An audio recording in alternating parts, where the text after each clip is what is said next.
Gua kali ini pengen bahas sesuatu yang menurut gua pribadi itu sangat menarik ya.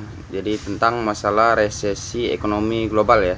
Dan memang untuk pernyataan ini kami dapatkan daripada Bapak Presiden kita itu Insinyur Joko Widodo dan juga Menteri Keuangan itu Ibu Sri Mulyani ya. Jadi memang untuk resesi ekonomi global itu sudah mulai terasa ya dampaknya ya.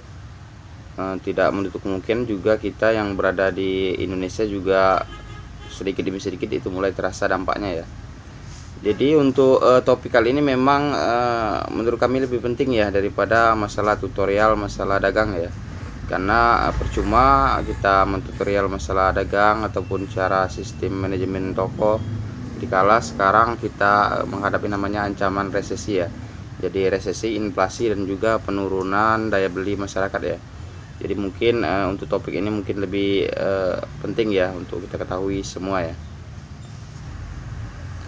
Untuk dampak resesi sendiri belakangan ini memang dia sedikit demi sedikit mulai terasa ya. Jadi untuk kami sendiri, kami berada di pusat ibu kota ya, di daerah Jakarta ataupun di Serang Kabupaten itu sekitar 1 jam ya ke Jakarta ya. Dan di sini memang untuk perputaran ekonomi sistem dagang hampir 24 jam ya. Jadi untuk perputaran uang di sini lumayan kencang ya. Untuk sekarang ini semenjak BBM naik itu daripada tanggal 2 September kemarin namanya omset kita berkurang sekitar 50% ya.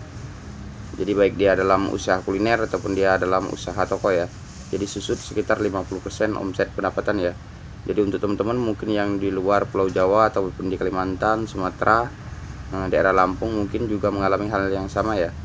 Jadi memang untuk resesi, inflasi dan namanya penurunan daya beli masyarakat itu sangat sulit ya. Jadi bagaimana kita mempersiapkan mungkin untuk kedepannya mungkin lebih sulit ya.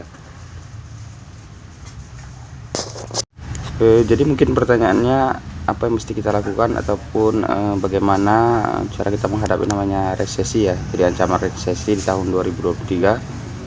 Mungkin instruksi dari beberapa narasumber mungkin kita mulai melakukan penghematan ya.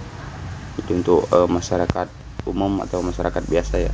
Jadi untuk kita para pelaku usaha UMKM baik dia dalam kuliner ataupun yang usaha pertokoan itu mungkin masalah perbelanjaannya mungkin direm sedikit ya. Jadi memang untuk belanja mungkin cukup belanja barang-barang yang memang dibutuhkan ya. Jadi untuk barang-barang yang mungkin tidak terlalu penting itu mungkin direm ya. Jadi sistem belanja ya. Jadi lebih gampang dan mungkin lebih nyaman kita namanya mempunyai uang cash ya. Jadi untuk masalah belanjanya mungkin seperti itu. Dan juga untuk masalah manajemen keuangan memang mungkin masalah hutang piutang ataupun sistem tempo teman-teman kurangin ya. Jadi kita antisipasi dampak yang lebih mengerikan ya daripada resesi, inflasi dan juga penurunan daya beli masyarakat ya. Dan mungkin cukup sampai di sini ya. Jadi kami ucapkan terima kasih. Mungkin ke depan kita membahas lebih banyak masalah lain ya, yaitu masalah inflasi dan masalah yang lainnya.